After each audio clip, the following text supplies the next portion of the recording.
Kalau perbuatannya sama dengan imam tapi niatnya berbeda, maka sholatnya tidak boleh, tidak sah.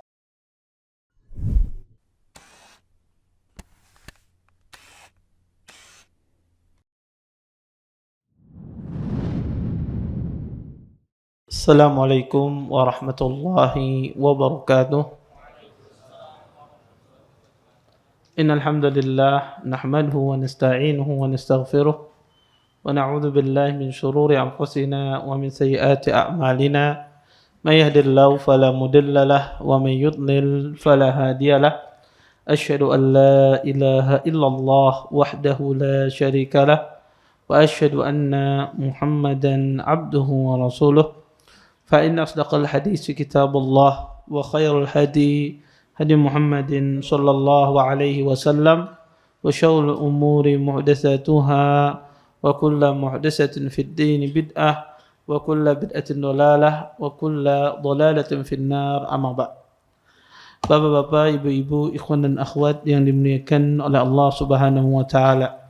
Alhamdulillah, segala puji bagi Allah Subhanahu wa taala dengan limpahan nikmat yang begitu besar, di antaranya nikmat iman, nikmat Islam, nikmat kesehatan, sehingga kita semua diberikan kemudahan oleh Allah Subhanahu wa taala untuk bisa berhadir di majlis ilmu. Mudah-mudahan apa yang kita pelajari, apa yang kita tuntut pada malam hari ini mendatangkan keberkahan dari Allah Subhanahu wa taala dan kita semua bisa mengambil manfaat dari apa yang akan disampaikan nantinya. Bapak, Ibu, ikhwan dan akhwat yang dimuliakan oleh Allah Subhanahu wa taala, insyaallah kajian kita pada malam hari ini kita lanjutkan kajian kita tentang syarah kitab Al-Muwatta li Imam Malik. Kita masuk pada bab fi sholatil imam wa huwa jalisun. Bab tentang sholat imam sedangkan imam tersebut sholatnya dalam kondisi duduk. Bagaimana hukumnya dan seperti apa penjelasannya.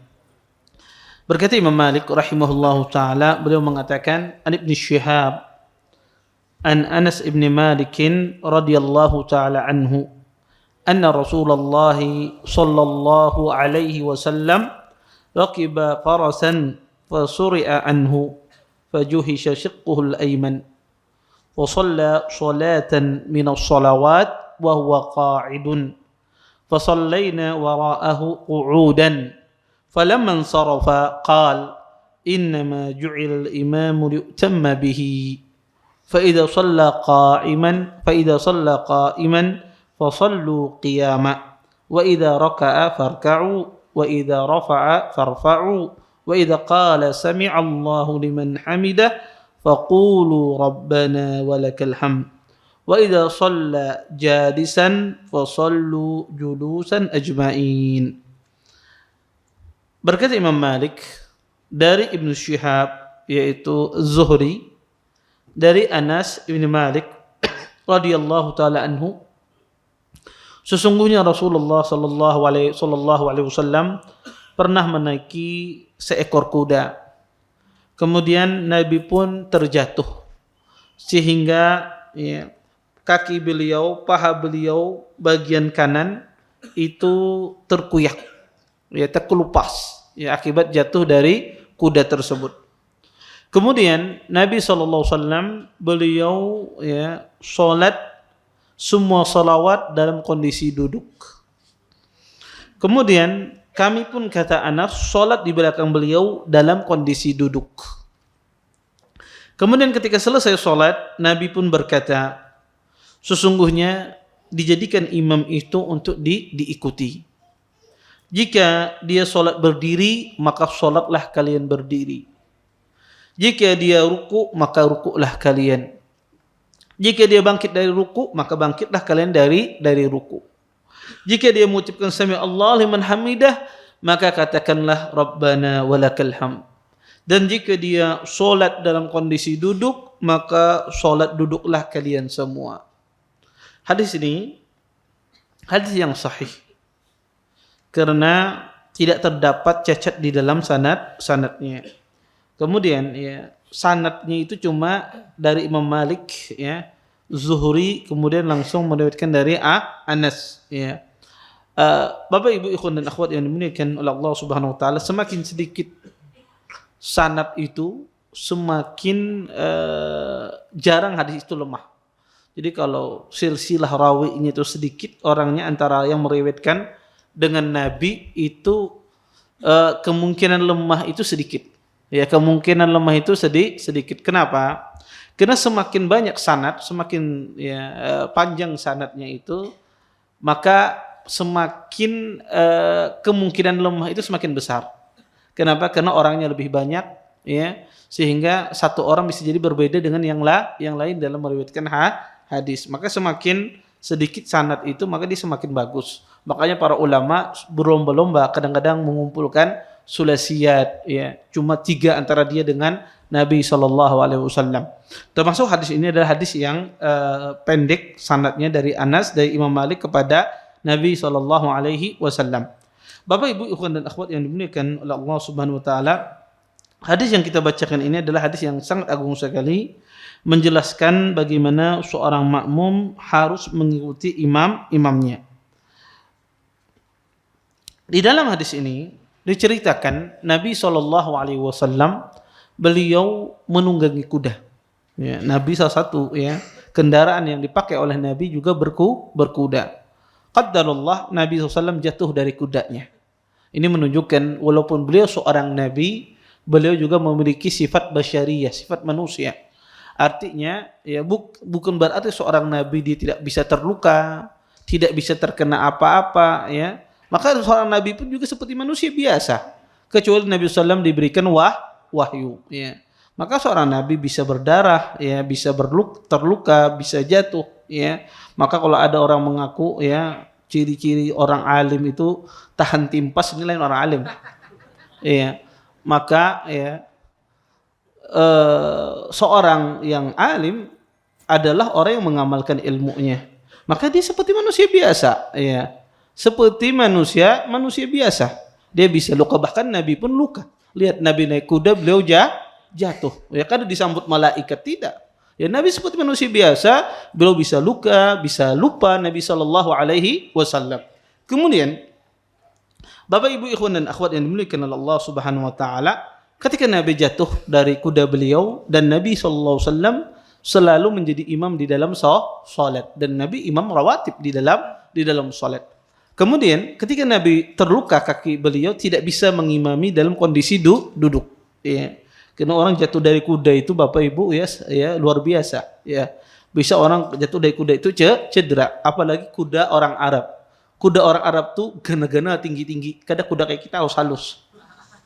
Kalau jatuh dari kuda itu lumayan, ya, sehingga menyebabkan Nabi SAW luka, bahkan terkoyak, ya, kulit beliau. Sehingga ketika jadi salat, pas Nabi mengimami salat, beliau salat dalam kondisi duduk.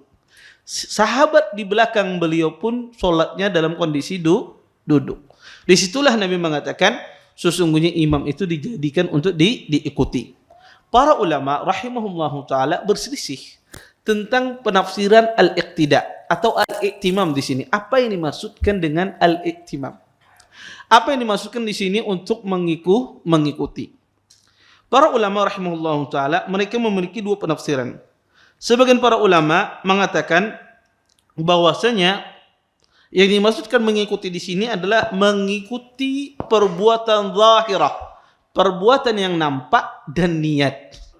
Perbuatan nampak dan niat. Dan ini pendapat Imam Malik dan Abu Hanifah. Ya, oleh karena itu kata mereka, kalau ada orang sholat, kalau perbuatannya sama dengan imam tapi niatnya berbeda, maka sholatnya tidak boleh, tidak sah. Contoh, ada seseorang sholat asar, imamnya sholat asar. Antum datang ikut serta niatnya sholat zuhur. Menurut pendapat ini tidak boleh. Kenapa? Karena berbeda niat antara niat imam dengan niat makmum. Karena kata mereka, kata Nabi, sesungguhnya imam itu dijadikan untuk diikuti. Diikuti dalam perbuatan zahirnya, dalam gerakannya, dan diikuti di dalam niat. Ya. Ini penafsiran dari Imam Malik, Abu Hanifah dan yang lainnya. Penafsiran yang kedua, para ulama menafsirkan yang dimaksudkan dengan iktimam di sini, iktida di sini adalah mengikuti imam di dalam perbuatan zahirah, dalam perbuatan yang nampak. Seperti bertakbir, ruku, bangkit dari ruku, ya, i'tidal, sujud dan seterusnya. Kata mereka yang diikuti di sini ada perbuatan zahirnya. Adapun niat tidak mengharuskan niat imam harus sama dengan niat makmum. Sehingga kata mereka kalau sholatnya berbeda niatnya antara niat imam dengan niat makmum, maka itu tidak ada masalah. Seperti imamnya sholat asar, makmumnya sholat zuhur. Kata mereka tidak ada masalah, tidak pengaruh. Kenapa? Yang penting mengikuti perbuatan imam yang nampak. Apa dalil mereka? Mereka berdalil bahwasanya kata mereka penafsiran ini sudah ditafsirkan oleh Nabi sendiri. Sekuat-kuat penafsiran, sebagus-bagus penafsiran adalah apa yang ditafsirkan oleh Nabi. Kalau Nabi sendiri yang menafsirkannya, maka itu penafsiran yang paling kuat ketimbang penafsiran orang lain. Karena yang berbicara itu Nabi dan Nabi sendiri yang menafsirkan pembicaraan beliau. Maka kata mereka, kenapa kita mengatakan yang diikuti itu adalah perbuatan zahirah? Karena Nabi sendiri yang menafsirkan. Di dalam hadis tersebut kata Nabi, innama ju'ilal imamu liyu'tamma bihi. Dalam sebagian riwayat, fa idza kabbara fakabbiru. Kalau imam itu bertakbir, maka bertakbirlah kalian. Wala tukabbiru hatta yukabbir. Janganlah kalian bertakbir sebelum imam itu bertakbir. Wa idza raka'a farka'u. Jika dia ruku, maka rukuklah kalian. Wala tarka'u hatta yarka'. Dan janganlah kalian ruku sampai imam itu juga ruku. Oleh karena itu Bapak Ibu ikhwan dan akhwat yang dimuliakan oleh Allah Subhanahu wa taala, pendapat yang kedua inilah pendapat yang paling kuat. Kenapa? Karena berdasarkan penafsiran Nabi sendiri. Sehingga tidak mempengaruhi sahnya sholat seorang makmum kalau seandainya berbeda niatnya dengan niat seorang imam. Di sini ada permasalahan. Bagaimana Ustadz kalau niat tadi tidak ada masalah berbeda. Terus bagaimana kalau berbeda hayatus sholat? Berbeda gerakan sholat. Maksudnya berbeda jumlah bilangan rakaat sholat. Imam sholatnya mungkin 3 rakaat, antum sholatnya 4 rakaat ataupun yang lainnya. Atau imamnya sholatnya 4 rakaat, antum sholatnya 3 rakaat sholat maghrib. Maka di sini pun terjadi khilaf juga di kalangan para ulama. Pendapat yang kedua, mereka khilaf. Yang mengatakan mengikuti imam dalam perbuatan zahir, mereka khilaf. Kalau rakaatnya berbeda, apakah tetap sama? Boleh mengikutinya atau berbeda? Maka jawaban yang paling benar adalah boleh mengikuti imam walaupun berbeda rakaat. Imam sholat isya, antum sholat maghrib misalnya. Berbeda rakaatnya. Antum sholat 3 rakaat, imam sholatnya 4 rakaat. Tetap boleh kita mengikuti imam, tapi nanti ada kaifiyahnya yang berbeda. Kaifiyahnya adalah ketika antum 3 rakaat, imamnya naik, antum tetap duduk. Menunggu imam sampai selesai. Ketika imam tasyahud, salam, antum pun juga ikut salam. Kemudian, Bapak Ibu ikhwan dan akhwat yang dimuliakan oleh Allah Subhanahu wa taala, di dalam hadis ini juga Nabi SAW menjelaskan bahwasanya jangan seorang makmum menyelisih imamnya. Karena makna itimam adalah mengikuti. Maka tidak boleh menyelisih imam. Taib. Di dalam perbuatan zahirah, af'al zahirah, perbuatan yang nampak itu ada 2. Ada yang wajib, ada yang sunnah. Taib. Boleh tidak seorang makmum menyelisih perbuatan yang sunnah? Setelah ulama sepakat, kalau yang wajib tidak boleh menyelisih perbuatan imam. Tapi seorang menyelisih imam dalam perbuatan sunnahnya. Seperti apa? Ketika imam bertakbiratul ihram misalnya, dia menaruh tangannya di atas pusarnya, ya, di atas perutnya, dia taruh tangannya, bersedekap. Makmumnya kada bersedekap misalnya. Sedangkan imamnya bersedekap. Ulama sepakat bersedekap ini hukumnya sunnah. Tapi makmumnya tidak bersedekap. Dia lonjorkan semacam itu atau yang disebut dengan sadal di dalam salat. Bagaimana hukumnya Ustadz? Apakah diperbolehkan? Atau misalnya imamnya mengangkat tangan ketika mau ruku misalnya. Ketika dia setelah membaca surah kemudian mau ruku, dia mengangkat tangan. Makmumnya tidak mengangkat tangan, langsung ruku saja. Tidak mengangkat kedua tangannya. Ulama sepakat mengangkat kedua tangan ketika mau ruku itu hukumnya sunnah. Imamnya mengangkat kedua tangan, makmumnya kadang mengangkat. Taib. Apa hukumnya di sini? Para ulama rahimahullahu taala mengatakan tidak termasuk larangan di dalam hadis ini kalau menyelisih imam dalam perbuatan sunnah. Artinya seorang muslim boleh tidak mengikuti imamnya di dalam perbuatan-perbuatan yang sunnah dan dia tidak terkena dosa. Dia tidak terkena dosa. Sehingga kalau imamnya ya melakukan perbuatan sunnah ditinggalkan oleh makmumnya, apakah makmumnya berdosa? Tidak berdosa. Apakah terkena larangan? Tidak terkena larangan. Tetapi yang diminta di sini adalah mengikuti ya perbuatan-perbuatan yang wajib di dalam sholat, dan itu ditafsirkan oleh Pak Nabi SAW. Termasuk dalam hal ini ketika seorang makmum menyelisihi sunnah-sunnah yang lain. Contoh, imamnya duduknya iftirash, antum duduknya tawarruk, kan berbeda duduknya antum dengan duduknya imam. Apakah boleh Ustaz? Boleh. Karena itu ada perkara sunnah. Boleh seorang berselisih. Misalnya ya imamnya menggerak-gerakkan jarinya ketika tasyahud, antum tidak menggerak-gerakkan jari antum. Apakah boleh Ustaz menyelisih imam dalam hal ini? Boleh. Karena masalah menggerakkan jari terjadi khilaf di kalangan para ulama antara sunnah atau tidak. Ya. Atau imamnya misalnya ketika dia bangkit dari sholat ke rakaat berikutnya dia duduk istirahat. Antum tidak ada duduk istirahat. Boleh tidak? Boleh, karena duduk istirahat itu hukumnya sunnah. Kemudian, Bapak Ibu ikhwan dan akhwat yang dimuliakan oleh Allah Subhanahu wa taala, dari hadis ini bisa kita simpulkan keadaan seseorang mengikuti imam itu ada 4 kondisi. Ada 4 kondisi makmum mengikuti imam. Pertama, kondisi makmum yang mendahului imamnya, ya. Kondisi makmum yang mendahului imamnya. Tentu kondisi makmum yang mendahului imamnya ini termasuk salah satu dosa besar. Haram hukumnya seseorang mendahului imamnya.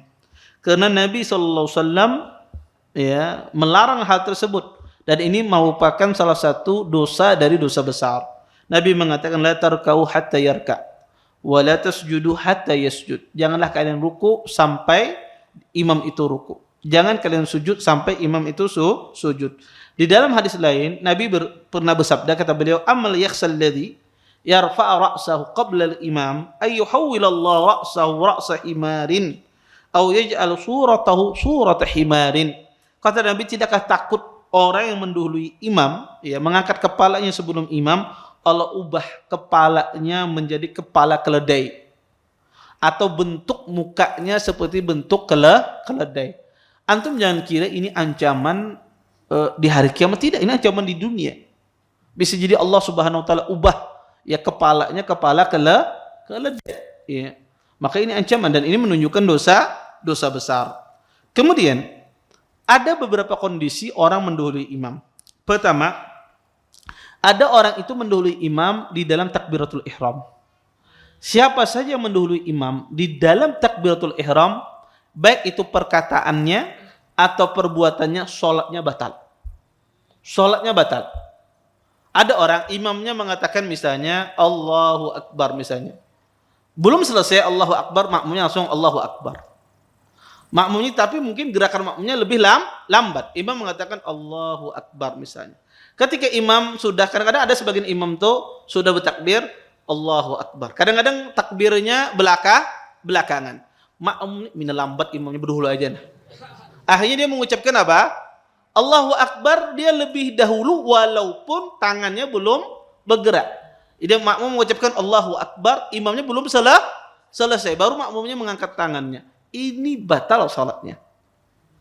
Maka makmum itu tidak boleh mendahului imam, baik itu gerakannya atau perbuatannya di dalam takbiratul ihram atau perkataan seorang imam. Maka harus berdudi setelah imam. Baik itu ya takbiratul ihram dari imam, perkataan ataukah perbuatannya. Ustaz kada sengaja, walaupun kada sengaja batal salatnya. Di sini tidak dilihat sengaja atau tidak sengaja. Baik itu sengaja atau tidak sengaja batal salatnya. Tidak boleh. Ya. Kemudian Ya, apa dalilnya Ustaz? Dalilnya adalah hadis yang kita bacakan tadi. Kemudian yang kedua, kondisi kedua, ada orang mendahului imam dari sisi rukun.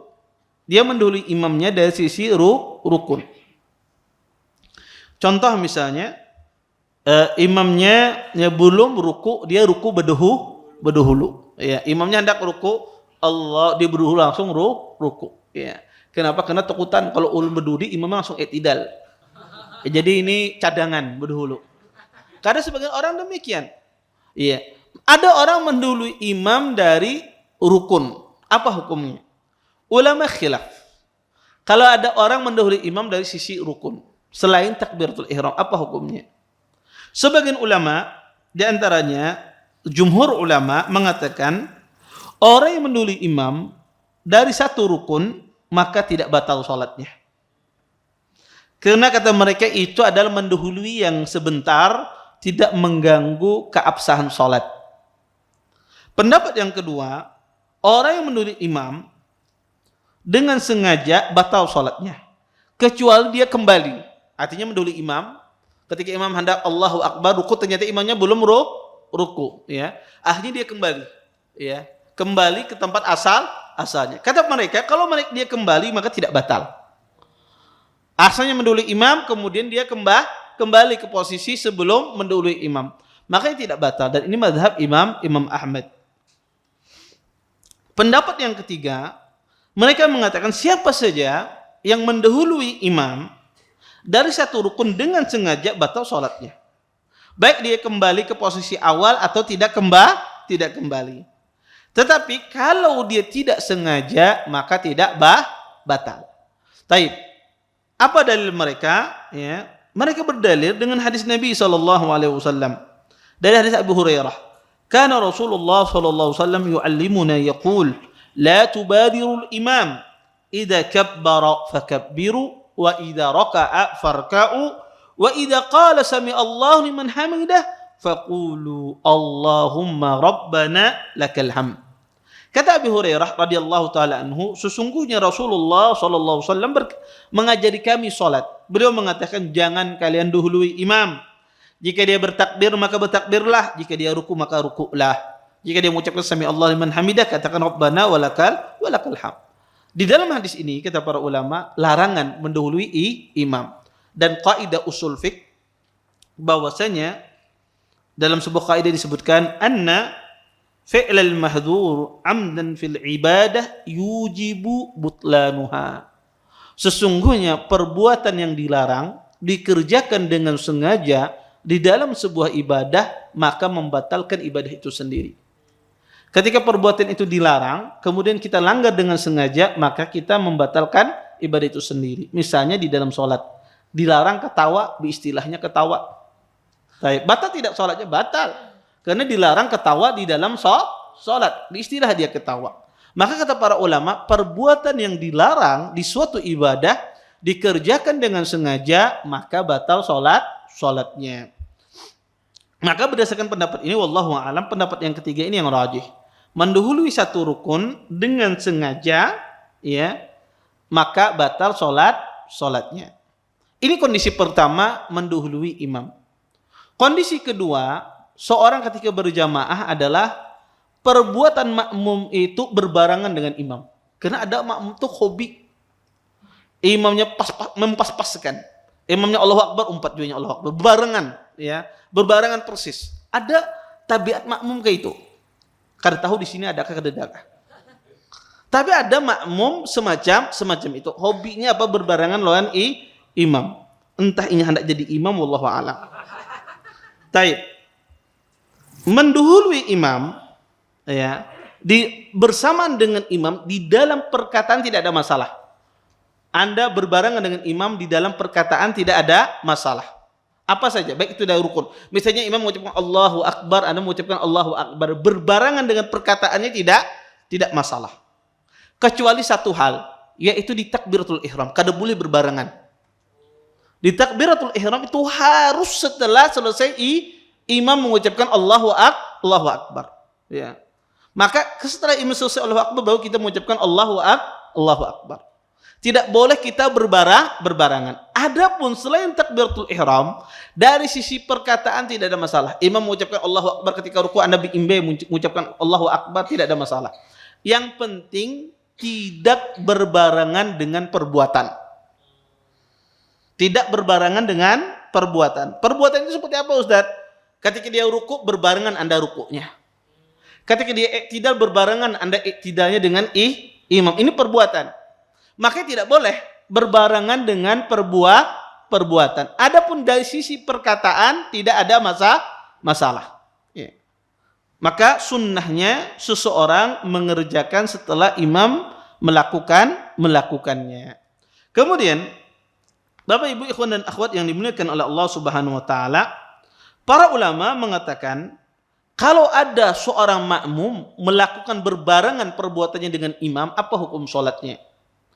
Ahlul ilm mengatakan bahwasanya orang yang melakukan perbuatannya berbarengan dengan imam, perbuatannya itu adalah makruh. Yang dia lakukan itu makruh. Tidak membatalkan sholatnya. Sholatnya tidak batal.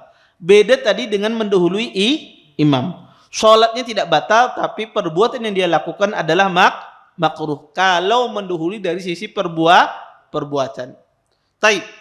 Kemudian yang ketiga, Bapak Ibu, kondisi makmum itu suka berlambat-lambat.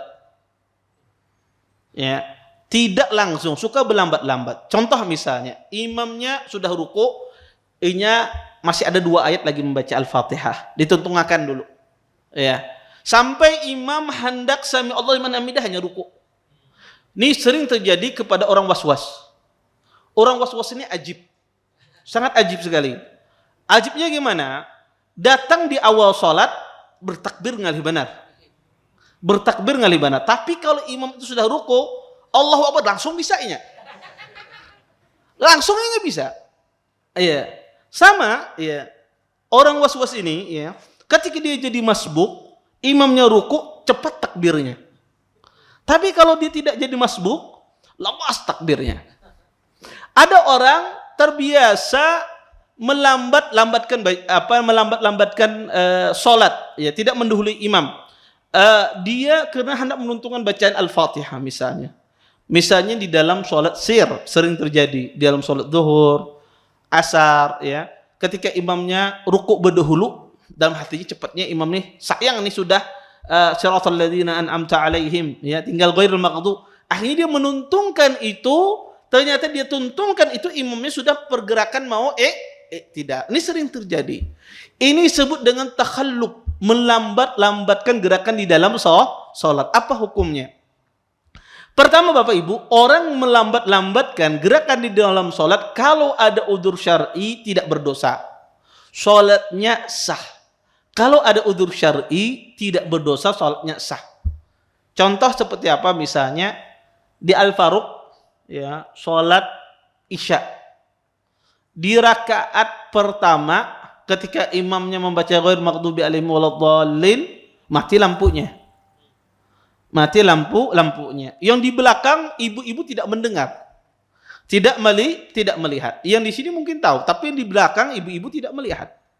Ternyata imamnya sudah ruku, iktidal, sujud, ibu-ibu masih berdiri di belakang. Tidak tahu. Ketika itu, ya, setelah itu imamnya Allahu Akbar di sujud kedua terakhir. Ibu-ibu baru tahu bahwasanya imamnya sudah sujud. Nah, di sini banyak rukun yang ditinggalkan. Ruku, iktidal, sujud, duduk di antara 2 sujud. Ini berapa rukun ditinggalkan? Taib. Orang ketinggalan rukun akibat tidak sengaja, ya, terlambat mengikuti gerakan imam, akibat tidak sengaja, apakah batal sholatnya? Tidak batal. Apakah dia mendapatkan rakaat tersebut? Mendapatkan rakaat tersebut selama imam tidak balik ke posisi kita. Posisi kita tadi posisinya berdiri. Ketika imam membaca surah, mati lampu. Kemudian imamnya masih sujud, maka kejarlah imam tersebut. Caranya kayak apa, Ustaz? Langsung sujud? Kada, ruku dulu. Ruku, iktidal, kemudian sujud, duduk di atas 2 sujud. Imam tetap jalan, tidak ada masalah. Dia tapi melakukan gerakannya dengan cepat. Ya. Dia lakukan dengan cepat dan dia dapat 1 rakaat. Dia dapat 1 rakaat dari perbuatan imam tersebut. Tetapi kalau imam itu sudah kembali kepada posisinya yang awal, tadi pas membaca surah mati lampu. Kemudian imamnya ruku, i'tidal, sujud, kembali lagi di awal membaca Al-Fatihah. Di sini makmum yang baru engah, baru tahu ternyata dia ketinggalan, maka tidak perlu dia kejar. Dia ketinggalan 1 rakaat. Kenapa? Karena imam itu sudah kembali kepada posisi makmum. Tidak perlu dia kejar makmum tersebut. Dia ketinggalan 1 rakaat dari salat tersebut. Kemudian ini yang melambat-lambati karena ada uzur syar'i. Ada orang yang melakukan gerakan lambat-lambat, tidak ada uzur syar'i. Kalau orang tersebut Bapak Ibu melambat-lambatki sampai kehilangan 1 rukun dengan sengaja, maka dia batal salatnya. Bagaimana kehilangan 1 rukun, Ustaz? Kehilangan 1 rukun adalah ketika imam itu ruku, Anda belum ruku. Ketika imam i'tidal baru Anda ruku. Ini kehilangan 1 rukun. Anda ruku, imamnya sudah i'tidal. Jadi ketika Anda posisi berdiri, imamnya ruku, pian kada mau ruku-ruku. Ketika imamnya sami Allah liman hamidah baru pian ruku. Ini ketinggalan 1 rukun. Maka di sini batal salatnya.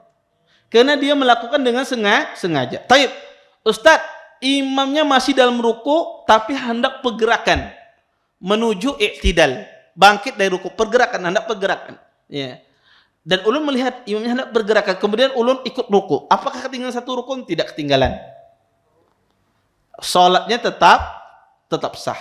Ya, salatnya tetap selama imam mau pergerakan hendak apa?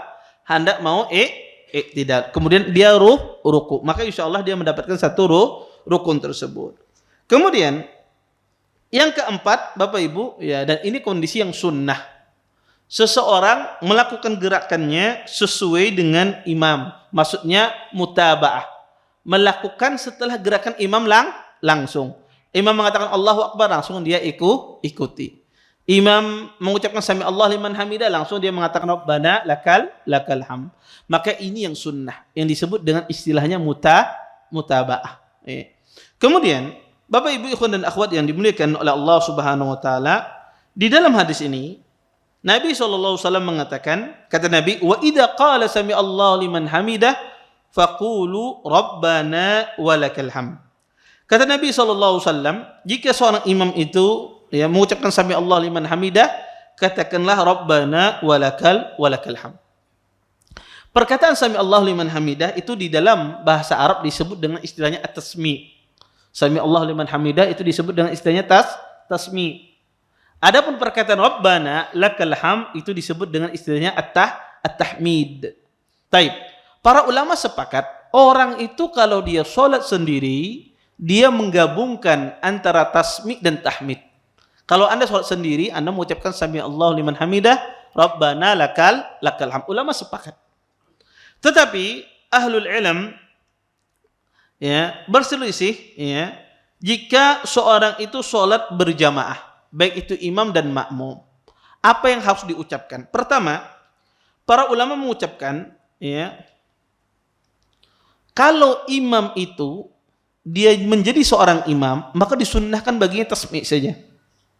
Tidak disunnahkan baginya mengucapkan Rabbana lakal ham. Jadi ada orang imam, sunnahnya sebagian ulama mengatakan imam itu hanya mengucapkan sami Allah liman hamidah dan tidak mengucapkan Rabbana walakal ham. Dan ini pendapat Abu Hanifah dan madhab Imam Malik rahimahullahu ta'ala. Imam Syafi'i rahimahullahu ta'ala dan Imam Ahmad berpandangan imam dia mengucapkan tasmi' dan tahmid. Mengucapkan sami Allah liman hamidah dan mengucapkan Rabbana walakal ham. Apa dalil beliau? Sebagaimana hadis Abi Hurairah radhiyallahu ta'ala anhu. Kata Abi Hurairah, kana Rasulullah sallallahu alaihi wasallam idza qala sami Allah liman hamidah qala Allahumma rabbana walakal ham. Kata Abi Hurairah, sesungguhnya Nabi SAW jika beliau mengucapkan sami Allah liman hamidah, beliau mengucapkan Rabbana walakal ham. Nabi menjadi imam. Nabi mengucapkan sami Allah liman hamidah, kemudian juga Nabi mengucapkan Rabbana lakal ham.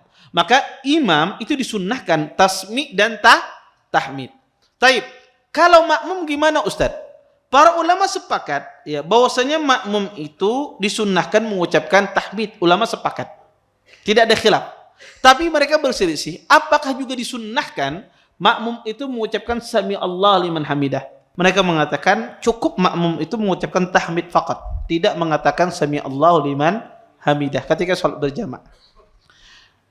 Sebagian ulama seperti mazhab Syafi'i dan Zahiriyah, mereka mengatakan disunnahkan bagi seorang makmum mengucapkan tasmi' dan tahmid, yaitu mengucapkan sami Allah liman hamidah dan mengucapkan Rabbana walakal hamd. Dan ini juga pendapat yang dikuatkan oleh Syekh Albani rahimahullahu taala. Berdasarkan keumuman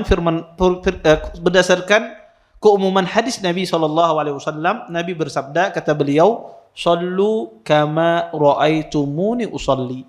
Salatlah kalian sebagaimana aku salat. Sebagaimana Nabi SAW salat mengucapkan sami Allahu liman hamidah, maka makmum juga mengucapkan sami Allahu liman hamidah.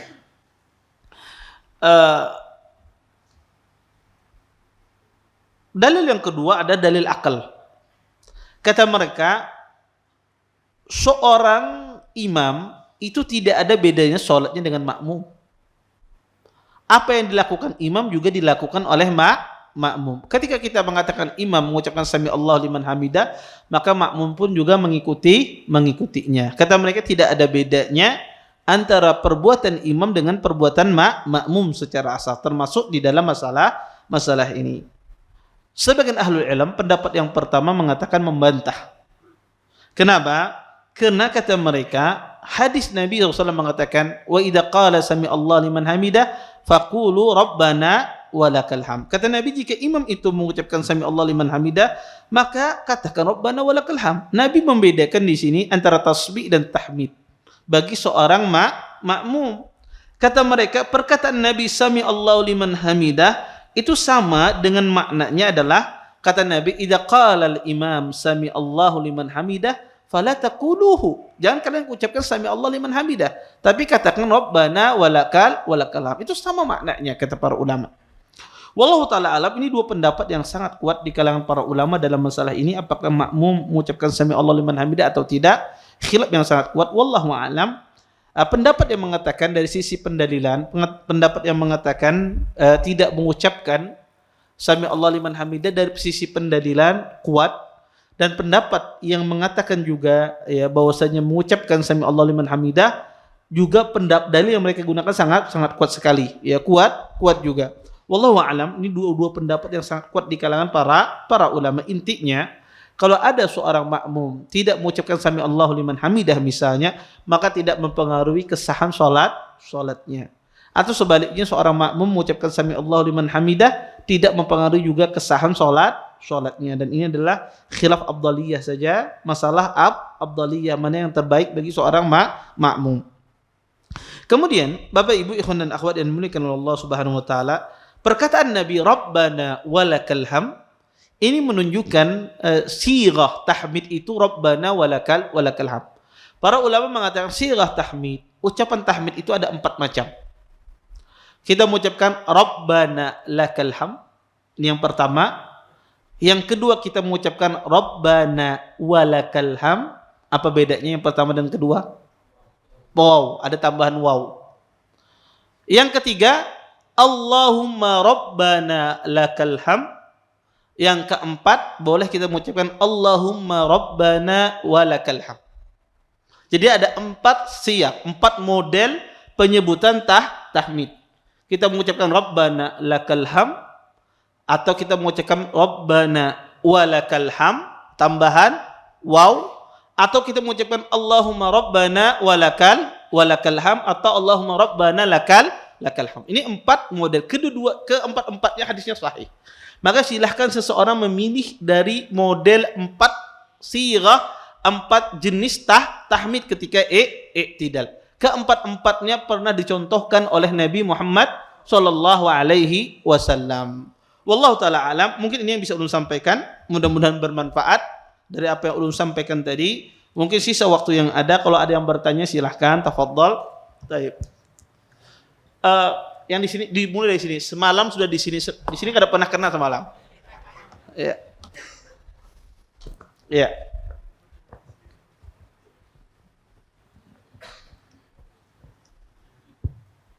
Bismillah. Ustadz, Ulun pernah dengar kalau kita sholat, kita mengakhirkan takbir, misalkan kita ruku, setelah ruku baru ucapan takbir itu belakangan, itu sholatnya batal. Nah, bagaimana kalau misalkan imam kadang-kadang seperti itu Ustadz, dia belakangan takbirnya Ustadz agar mampu tidak mendahului atau bersamaan. Ini gimana sebelumnya Ustadz?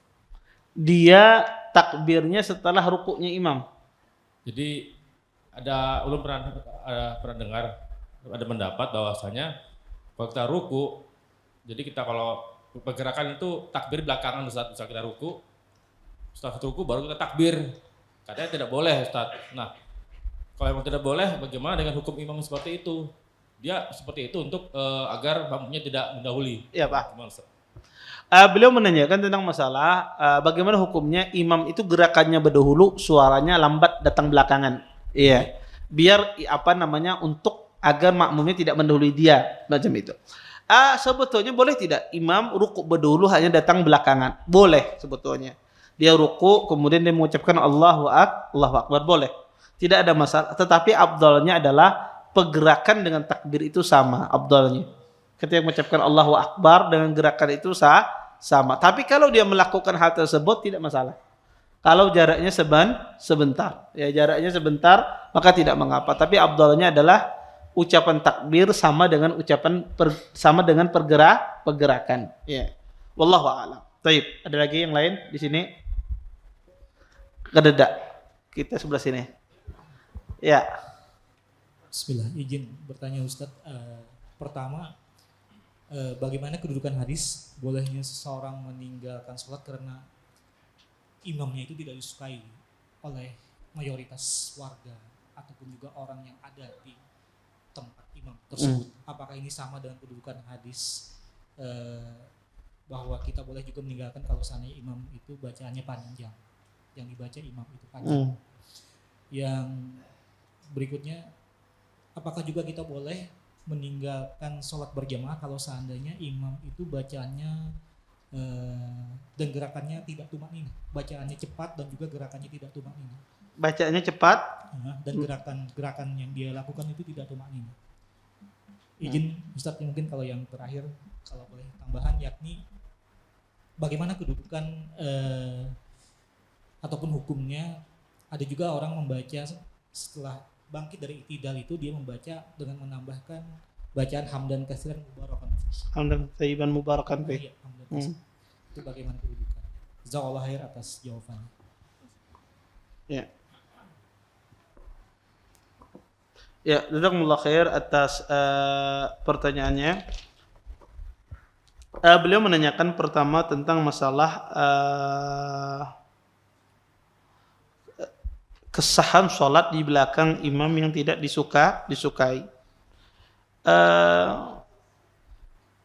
Ada sebuah hadis yang menyebutkan demikian.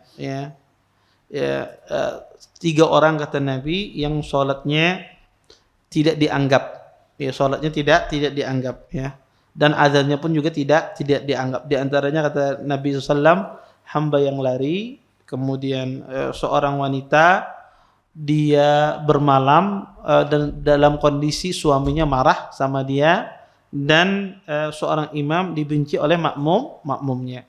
Hadis ini hadis yang dipersesikan oleh para ulama tentang kesahihannya. Hadis Abi Umamah radhiyallahu taala anhu. Wallahu a'lam. Dari sisi tinjauan hadis ini terdapat cacat di dalam sanadnya. Ya, terdapat cacat di dalam sanadnya. Tetapi para ulama rahimahullahu taala mengatakan hendaknya yang dijadikan imam itu adalah yang disukai oleh masyarakat. Ya, karena itu mempengaruhi juga kekhusyuan di dalam salat. Tentu yang menjadi ukuran ini adalah benci dan tidak suka ini adalah dikembalikan kepada sunnah. Karena bisa jadi orang itu benci dengan imam karena imamnya Masya Allah bacaannya bagus, menjalankan sunnah, makmumnya ketujuh hendak bergagas cepat-cepat, Pokoknya kalau si ini jadi imam sudah berapa ikung sudah pembeli lolos terus di toko aku tutup misalnya.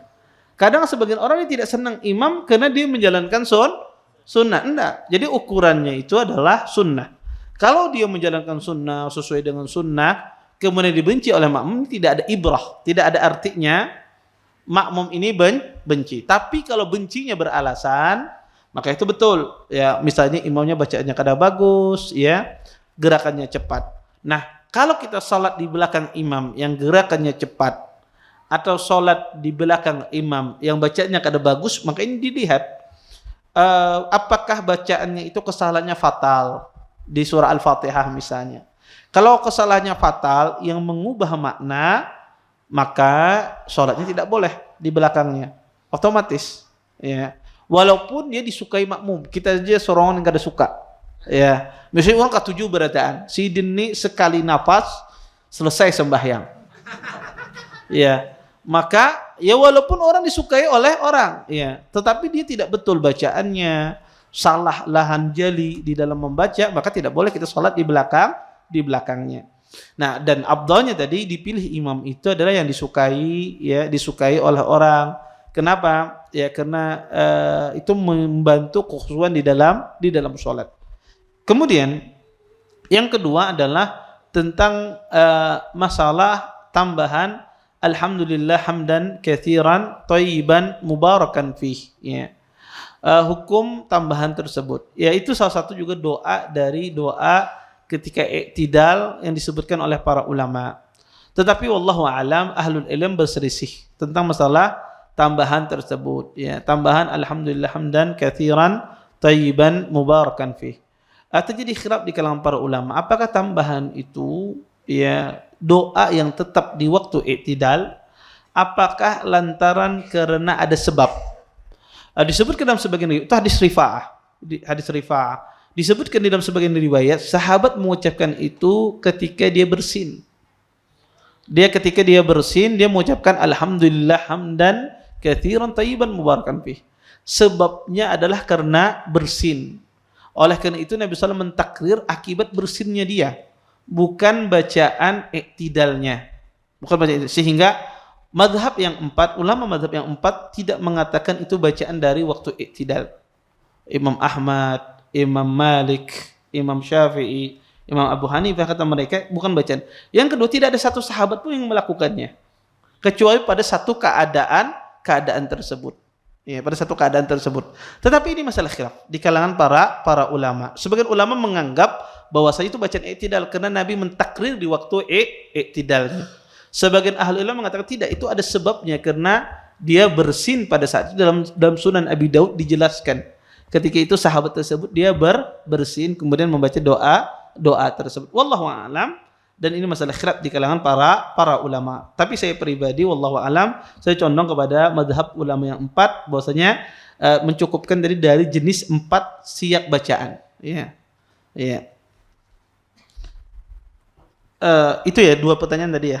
Taib. Ada lagi yang lain? Nggak. Beliau belakang yang pakai. Soalnya si dia cak menjemput ulun. Taib.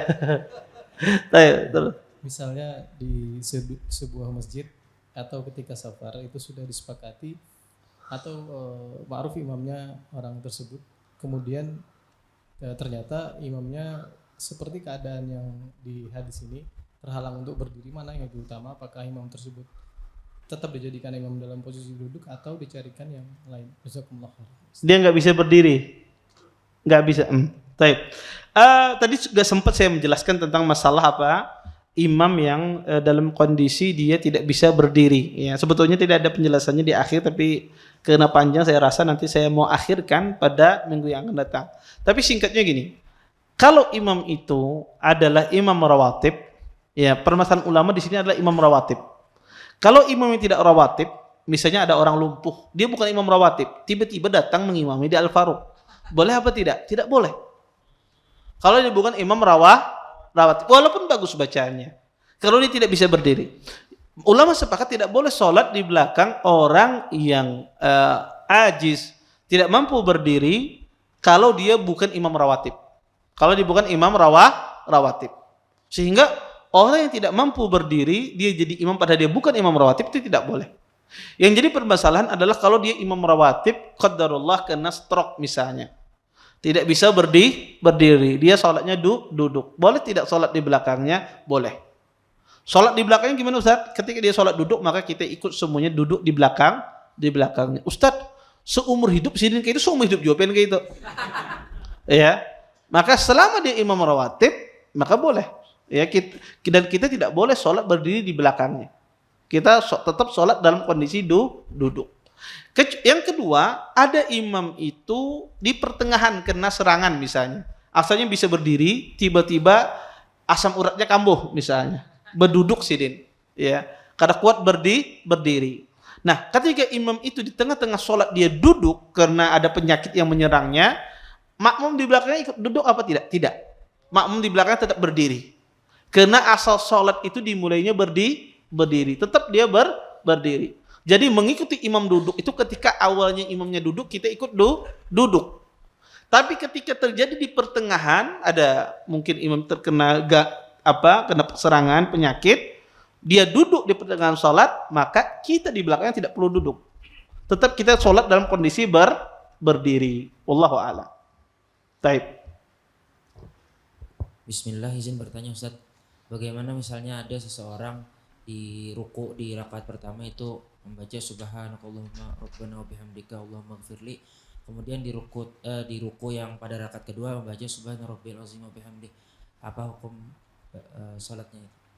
Tidak ada masalah. Dia hatta di rakaat pertama pun di rakaat pertama, di rakaat kedua, di rakaat ketiga dia bolak-balik tidak ada masalah. Karena kata Nabi sallallahu fa'adhimu rabb fir ruku wa amma ruku fa'adhimu fihi rabb. Adapun di waktu ruku kata Nabi, agungkanlah Allah. Maka kita agungkan dengan lafaz apapun. Kita mengucapkan subhanarabbiyal azim atau kita mengucapkan subhanakallahumma rabbana wa bihamdika allahumma ighfir, maka boleh, ya. Jadi tidak harus bacaannya sama dalam setiap rakaat, setiap ruku. Boleh diganti-ganti dalam setiap ruku itu kita membaca ini. Bahkan berdoa di dalam ruku pun boleh. Ya, berdoa dalam ruku pun boleh. Makanya kalau imamnya lawas ruku, banyak orang bertanya, Ustaz, apa yang dibaca imam itulah di waktu ruku? Ulun membaca subhanarabbiyal azim 3 kali, kadang berdirian sidin. Ya. Maka membaca subhanarabbiyal azim atau membaca subhanakallahumma rabbana wa bihamdika allahumma ighfirli itu enggak mesti 1 kali.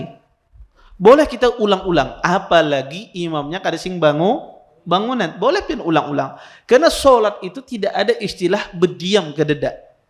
Sholat itu imam zikir, imam membaca Al-Quran. Kededa istilah maungut, sorongan, mahayal, kededa di dalam sholat. Iya. Ruku apa? Kadang-kadang sebagian orang imamnya masih belum bangkit dari ruku, mungut, mahayal, enggak ada istilah sholat. Sholat itu istilahnya apa? Zikir, ya, membaca Al-Quran. Maka diulang terus. Kalau imamnya belum ruku, ulang terus, ya. Kalau enggak, kita ganti dengan doa. Itu boleh. Wallahu a'lam. Taib. Ustaz, kalau misalkan imam ini terlalu cepat, Ustaz, bahkan kita sampai kepuntal-puntal gitu bacaannya mengikuti imam ini, Ustaz, gitu. Karena saking cepatnya gitu, Ustaz. Bolehkah kita mufarakah gitu, Ustaz? Terus keadaan bagaimana saja yang membolehkan makmum itu mufarakah itu, Ustaz? Gitu.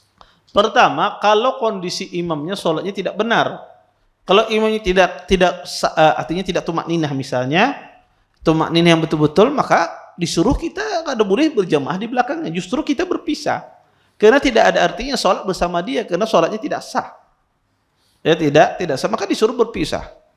Yang kedua, sudah tahu imam itu jangan datangi lagi di sana. Ya, kalau kita sudah tahu imamnya apa, ini cepat ini, jangan didatangi. Ya. Kadang-kadang kita ini suka uji coba. Insya Allah ini mungkin lain kalau hari ini imamnya. Padahal ini juga saya kadang pernah. Maka sudah cari masjid yang sunnah, masjid sholat di sana. Ya. Maka apa saja keadaan boleh mufarakah? Keadaan boleh mufarakah itu ketika kondisi sholatnya tidak benar. Kondisi sholatnya batal. Maka itu boleh berpisah. Tapi kalau kondisi sholatnya masih sahih, walaupun dia mungkin melakukan hal-hal yang dimakruhkan misalnya, maka tidak boleh kita berpisah. Tapi kalau kondisi sholatnya sudah tidak bisa dibetulkan, artinya dia meninggalkan rukun seperti tumakninah tadi, atau dia meninggalkan rukun bacaan Al-Fatihah yang tidak benar misalnya, maka kita boleh berpisah dari imam tersebut. Ya, boleh kita cari tempat yang lain. Wallahu a'lam. Taib. Di belakang. Nggih.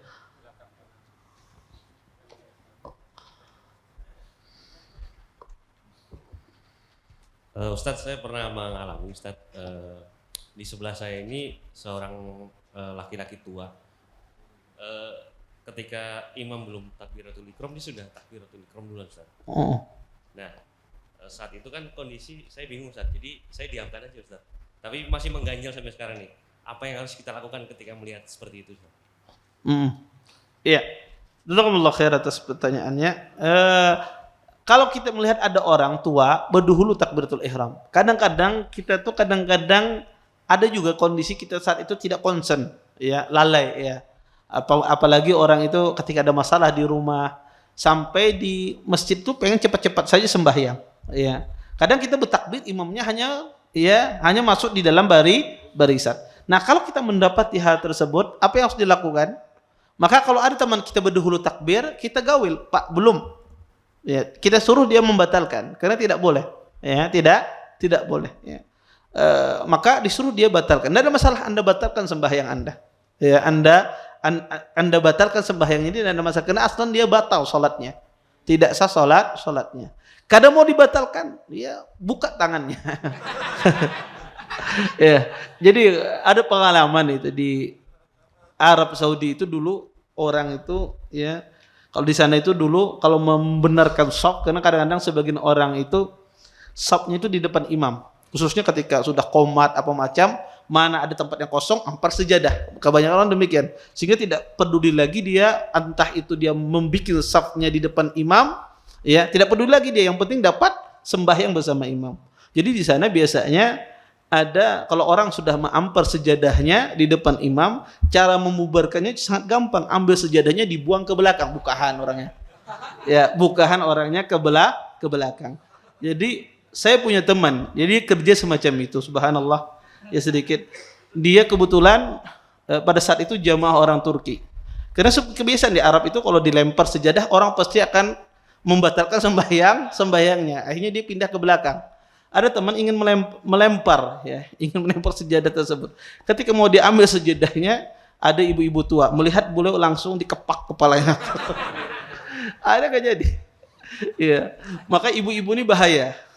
Iya. Iya. Maka orang kalau sudah selesai sholat tidak ada masalah. Kalau dia batil sholatnya tidak sah, boleh kita batalkan. Ya, seperti dia bertakbir, dia kan mau Pak batal, mau buka tangan Pak, enggak, belum, orang itu belum takbiratul ihram, iya. Sehingga tidak ada masalah kita berbicara membatalkan sholat orang yang sebetulnya tidak sah. Sama seperti orang yang sholat di depan imam, sholatnya tidak boleh kita batalkan, ya, sholatnya karena dia tidak sah, ya. Banyak orang itu tidak mengerti masalah tersebut. Wallahu a'lam.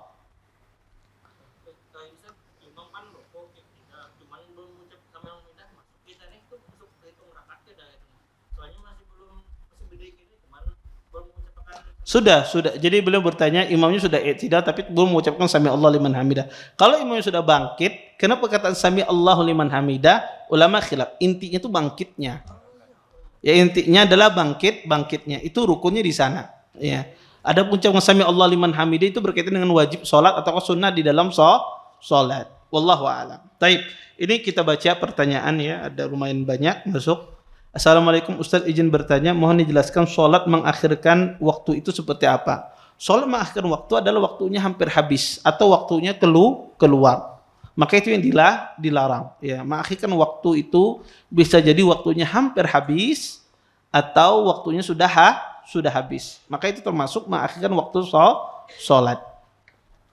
Bismillah, barakallahu fikum Ustaz. Izin bertanya, apakah anak laki-laki usia 4-5 tahun bisa mengikuti gerakan sholat sampai selesai yang berada dalam shaf wanita karena ikut ibunya?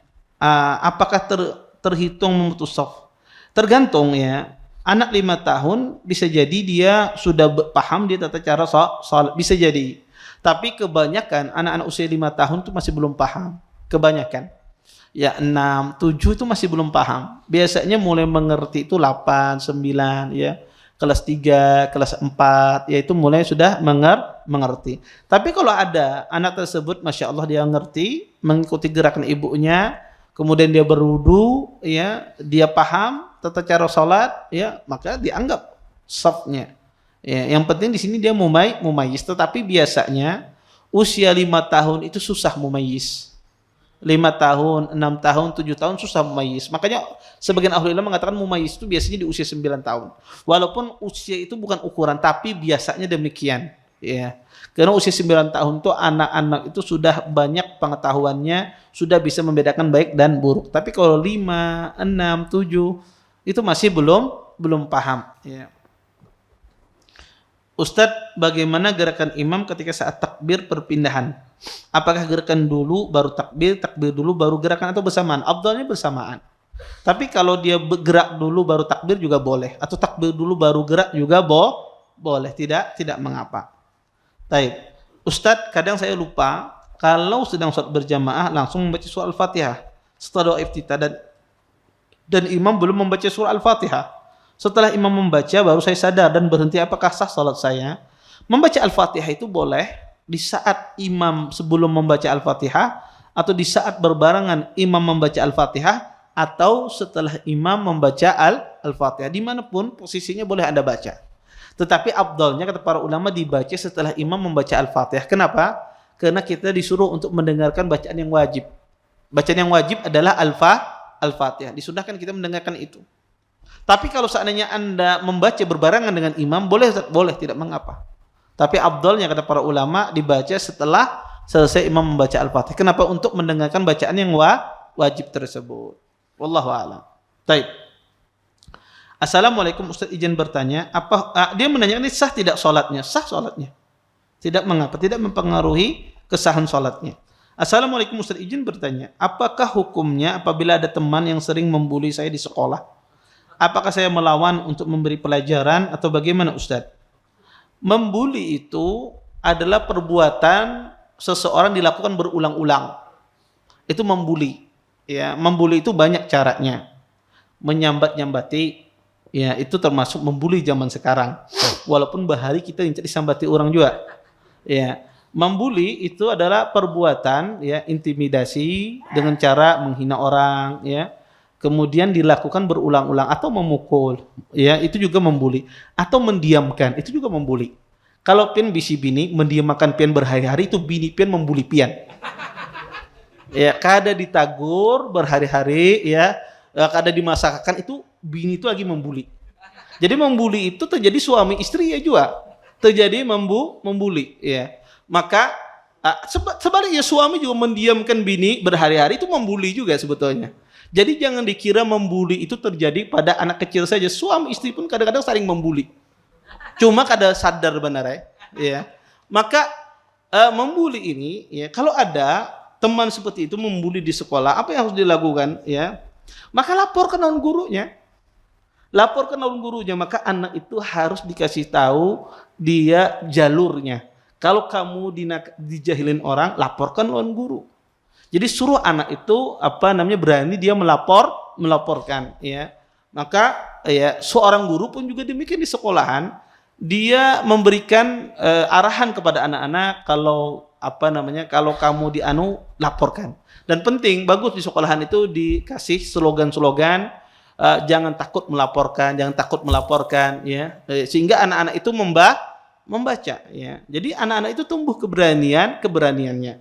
Dan membuli anak-anak di sekolah itu saya bukan meremehkan. Itu pasti ada. Anda tidak bisa menciptakan sekolahan yang seperti malaikat semua anak-anaknya kada. Walaupun mengaji berataan abahnya, luar biasa abahnya, anaknya belum tentu seperti abahnya.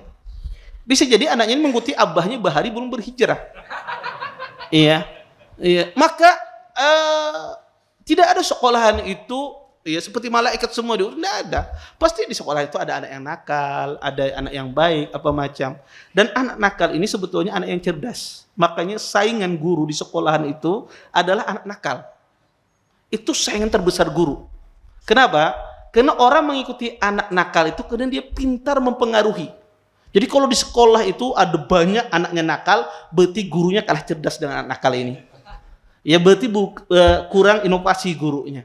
Kenapa? Karena lebih menarik anak nakal itu diikuti karena dia menarik. Dia pintar daya tarik. Sedangkan gurunya ini nggak menarik bagi dia. Makanya saingan terbesar guru itu adalah anak nakal. Ya, maka kalau di sekolah itu diciptakan sekolahnya baik, gurunya hebat. Karena bisa mengalahkan saingan terbesarnya. Ya, dan anak nakal itu orang cerdas. Biasanya anak nakal itu bisa memiliki kecerdasan dia. Nah, tinggal diarahkan saja kecerdasan tersebut, dibimbing. Dan anak-anak itu kalau dia dikasih tahu, dibimbing dengan baik dan benar, insya Allah berubah. Anak-anak itu mudah kita memolesnya. Tinggal keseriusan, ya. Maka kalau ada semacam ini, kasih tahu anak itu jangan takut melapor. Kalau anaknya nggak berani melapor, kitanya yang datang ke gurunya, jelaskan, ya. Nanti biar pihak sekolah menyelesaikan. Jangan orang tua umpat menyelesaikan. Karena pertengkaran kelanakan itu, ya, pertengkaran cuma sebentar, ya. Dia bertengkar sebentar, ya, kada bertaguran, hanya setengah jam kada bertagur, setelah itu berkawan pulangnya, ya. Setelah itu berkawan pulang. Orang tuanya kalau besarikan seumur hidup kada bertaguran, ya. Maka kalau permasalahan anak-anak di sekolah, silahkan kepada gurunya, biar gurunya itu menyelesaikan. Kecuali gurunya tidak amanah, tidak, di situ baru orang tua masuk. Maka semacam ini tinggal laporkan saja kepada gurunya. Assalamualaikum, izin bertanya, bagaimana hukumnya saat sholat imam sudah salam, tapi makmum masih belum selesai membaca doa setelah selesai tahiyat akhir? Apakah boleh makmum menyelesaikan doa setelah tahiyat akhir walau imam sudah salam? Kalau doanya cuma sebentar, cuma kurang 1 detik lagi, ya, tidak ada masalah. Tapi kalau sudah agak lama, ya, maka salam. Walaupun tidak selesai doanya. Ketika imam salam, maka ikut salam. Ya, tidak ada masalah. Tidak selesai doanya. Baik. Assalamualaikum, Ustaz, izin bertanya, apa hukumnya orang yang suka mengungkit aib orang lain dan mencari kesalahan orang lain? Kada boleh. Mengungkap aib orang lain itu disebut dengan ghibah, ya. Dan itu termasuk dosa besar. Allah mengatakan seperti memakan bangkai. Dan ya dan suka mencari kesalahan orang lain, ini juga dosa lain, itu tajassus. Ya, suka mencari kesalahan orang lain ini juga tidak boleh. Kita disuruh untuk berusaha menutupi aib saudara kita. Ya, kadang sebagian orang itu ketujuh mengungkap aib saudaranya, ya. Karena sebagian orang itu ingin menampakkan bahwasanya dia dia mendapatkan informasi lebih cepat. Ya, kadang-kadang sebagian orang ingin menampakkan, aku tahu keadaan orang di sini apa macam. Ya, maka kalau kita tahu aib orang, tutupi. Ya, jangan kita buka, ya, kecuali untuk keperluan syar'i, seperti menjelaskan kepada umat, ya, agar dia tidak tertipu dengan orang ini, misalnya, tidak terjebak dengan orang ini, maka tidak ada masalah kita buka. Tapi pada asalnya kita tutupi. Dan Allah itu, ya, di antara nama Allah itu As-Sittir. Allah itu Maha menutupi aib manusia. Termasuk kita itu mengamalkan Asmaul Husna adalah mencontoh sifat Allah. Ketika Allah menutupi aib manusia, kita berusaha juga untuk menutupi aib kita. Ya, man satara musliman satarallahu fid dunya wal akhirah. Barang siapa yang menutup aib seorang muslim, maka Allah tutup aibnya di dunia dan di akhirat. Karena subhanallah, ya, siapapun kalau dibuka aibnya ini, ya, tidak ada orang yang respect sama dia, tidak ada orang yang mengangkat dia, memuliakan dia, menjadikan dia berwibawa, tidak ada. Termasuk walaupun ustaz. Kalau aib saya dibuka, aib bapak dibuka, aib ibu dibuka, maka tidak ada satu manusia pun saling menghargai. Kenapa? Karena dosa yang kita lakukan itu banyak. Hari-hari kita berdosa, ya. Pandangan kita, lisan kita, tangan kita, ya. Maka hari-hari kita melakukan perbuatan dosa, maka disuruh kita ini untuk beristighfar, minta ampun sama Allah Subhanahu wa taala. Semoga Allah memberikan kesehatan dan keberkahan kepada pian dan keluarga serta jamaah seluruhnya, amin. Izin bertanya 2 tema, Ustaz. Bagaimana hukumnya seorang penjual dan pembeli bersepakat? Si penjual membawa barangnya di dalam masjid, kemudian ditinggal di dalam masjid. Lalu si pembeli membayar di depan pintu masjid, sedang posisi kakinya masih di dalam masjid. Hanya tangannya yang menyerahkan uang keluar pintu. Kemudian si pembeli mengambil barang yang ditinggal si penjual di dalam masjid. Jazakumullah khairan. Umma engalihnya ini. Tinggal barangnya bawa keluar dari masjid. Transaksi. Kan usah ditinggal kaki di samping keluar. Oh, ini aneh banget. Tinggal barangnya dibawa keluar, transaksinya di luar masjid, setelah itu masuk masjid pulang, ada masalah. Iya. Maka tidak boleh ya, semacam ini tidak boleh ya. Kenapa? Karena dia melakukan transaksi di dalam masjid. Barangnya sudah ditaruh di dalam masjid, kemudian pada hakikatnya dia melakukan akad di dalam masjid itu. Ya, walaupun pembayaran pelunasannya di luar masjid, maka tidak boleh. Terus gimana susunya? Keluar dari masjid. Ya, di tempat parkiran bayar, di sana transaksi, ya. Kenapa harus mempersusah di diri kita, ya? Ada yang mudah, maka ambil yang mudah. Wallahu a'lam. Baik. Izin bertanya Ustadz, pendapat mana yang lebih kuat? Apakah makmum membaca Al-Fatihah ketika sholat zuhur atau tidak? Karena selama ini saya ketika sholat zuhur pada rakaat 1 dan 2 tidak membaca Al-Fatihah. Sholat zahar, afwan, bukan sholat zuhur. Ini tulisannya Masya Allah. Sholat zahar atau tidak? Karena selama ini saya ketika sholat zahar pada rakaat 1 dan 2 tidak membaca Al-Fatihah. Apabila imam tidak memberi jeda setelah dia selesai membaca Al-Fatihah. Ini sudah pernah saya singgung di sini. Dan ini khilaf yang sangat kuat dan tidak pernah selesai kata saya. Intinya orang yang membaca Al-Fatihah atau tidak membaca Al-Fatihah di dalam sholat zahar, ulama sepakat sebagaimana dinukil oleh Imam Ahmad bahwa tidak mempengaruhi sah sholatnya. Tapi kalau ditanya saya pribadi, saya condong ke pendapat yang mengatakan wajib membaca Al-Fatihah. Tetapi sekali lagi saya katakan khilaf ini sangat kuat. Dalil yang saya sebutkan itu dibantah dengan mudah oleh para ulama yang mengatakan tidak membaca. Karena khilafnya sangat panjang di kalangan para ulama. Tetapi ada perkataan yang tadi, yang dari perkataan Imam Ahmad menukil ijma para ulama, tidak mempengaruhi sahnya sholat seseorang kalau ada orang beranggapan tidak membaca Al-Fatihah di waktu sholat zahar. Iya. Taib.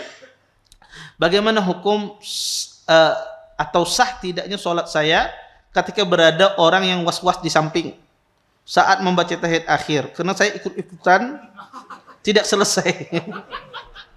Selesai membaca tahiyat akhir karena tidak fokus ya. Ini ya, kadang-kadang orang was-was itu mengganggu orang di sampingnya kadang-kadang, dan ini tidak boleh sebetulnya. Dan itulah tujuan syaitan kenapa menjadikan dia was-was, mengganggu sholat dia dan mengganggu sholat orang lain. Maka orang was-was itu ya jangan dibiarkan. Jangan dibiarkan. Kalau ada jamaah melihat orang was-was, panggil. Tapi dengan cara baik. Panggil dia, afwan, berduaan. Antum ini was-was. Karena orang was-was itu kalau ditegur, dia berkurang was-wasnya. Tapi kalau kita membiarkan dia was-was, makin bertambah. Jadi kalau pian sering menegur dia, kalau dia melihat pian dia segan, kadang tapi was-wasnya. Apalagi pian sembahyang di sampingnya, langsung lancar sembahyangnya. Iya, maka orang was-was itu ditegur. Kalau di masjid itu ada orang was-was, ditegur. Jangan dibiarkan. Itu termasuk kita menolong saudara kita, tapi menegurnya baik-baik, ya, 4 mata, tidak di masjid. Ya ditagopin sini, berdiri sini. Ini was-was orang enggak ada. Ya, tapi kita menegurnya 4 mata. Ya, ketika dia was-was selesai sholat, afwan akhi, ana mau bicara sama antum. Ya, maka dia kalau ditegur dia akan berubah. Karena orang was-was ini butuh dipantau ya. Butuh diawasi. Karena kalau ada mengawasi dia, maka dia akan apa? Dia akan terhindar. Karena orang was-was ini dia menghindari dilihat oleh manusia. Dia dilihat oleh manusia. Kenapa? Karena itulah permainan syaitan. Karena orang itu kalau dia sendirian, syaitan bermain sama dia. Makanya kata Nabi SAW, kata Nabi SAW, innama ya'kulu dhi'bu minal ghanamil qasiyah. Sesungguhnya syaitan itu seperti serigala, kata Nabi. Serigala itu memakan kambing yang terpisah dari gerombolannya. Maka kalau kambing itu terpisah dari gerombolannya, itulah yang diterkam oleh serigala. Syaitan pun juga demikian, dia mengincar orang yang sendirian. Itu diincarnya. Maka kalau dia sendiri ya berwudu, makanya orang was-was itu suka dia sendiri berwudu di rumah sendiri, ya. Tidak mau dia berwudu di masjid kadang-kadang. Ya, tidak mau dia karena di masjid dia dilihat orang. Atau wanita misalnya dia was-was. Ketika dia hadir di masjid kadang-kadang dia tidak mau sholat bersama jamaah. Kenapa? Karena dia takut dilihat oleh orang lain. Dia sholat di rumah. Nah, orang was-was ini kalau kita tahu ada was-was istri kita atau karena was-was ini banyak terjadi pada kaum wanita, walaupun kaum laki-laki juga banyak. Tapi di kaum wanita itu sangat banyak terjadi was-was. Maka kalau pian punya istri was-was apa macam, maka pian ketika sembahyang di masjid langsung pian datang ke rumah. Maka pian jadi imam bagi dia. Karena itu membantu dia. Ya, membantu dia untuk menghilangkan was-wasnya. Kalau dia berwudu, pian duduk di depan kamar mandi. Ya, kenapa pengen duduk? Aku hendak ikam berwudu. Seperti itu. Kalau enggak dia tidak akan hilang. Kalau dia tidak akan hilang karena setan itu bermain. Harus kayak gitu caranya. Terus jadi menjadi kebiasaan, akhirnya was-wasnya itu berkurang, baru bisa dilapas. Ya. Kalau tidak dia akan terus bertambah. Ya. Harus ada ya. Kalau suami lihat istri, lihat anak atau lihat saudara, itu harus ditemani. Sholatnya harus ditemani karena kasihan. Membaca Al-Fatihah ada sampai-sampai, terpuntal-puntal. Ya. Dia merasa tidak fasih. Makanya lebih parah lagi ketika orang was-was ini belajar tajwid, maka itu sudah ada stres dia. Ya. Maka ini harus diperhatikan, ditegur, jangan dibiarkan. Maka akan bertambah terus was-wasnya. Wallahu taala alam. Mungkin ini bisa ulun sampaikan, mudah-mudahan bermanfaat. Kita tutup dan doa kepada majelis. Subhanakallahumma bihamdika asyhadu an la ilaha illa anta astaghfiruka wa atubu ilaik. Assalamualaikum warahmatullahi wabarakatuh. Terima kasih. Jazakumullah khairan wa barakallahu fikum. Video ini dibuat atas partisipasi dari donasi Anda. Semoga menjadi amal jariah bagi Anda semuanya.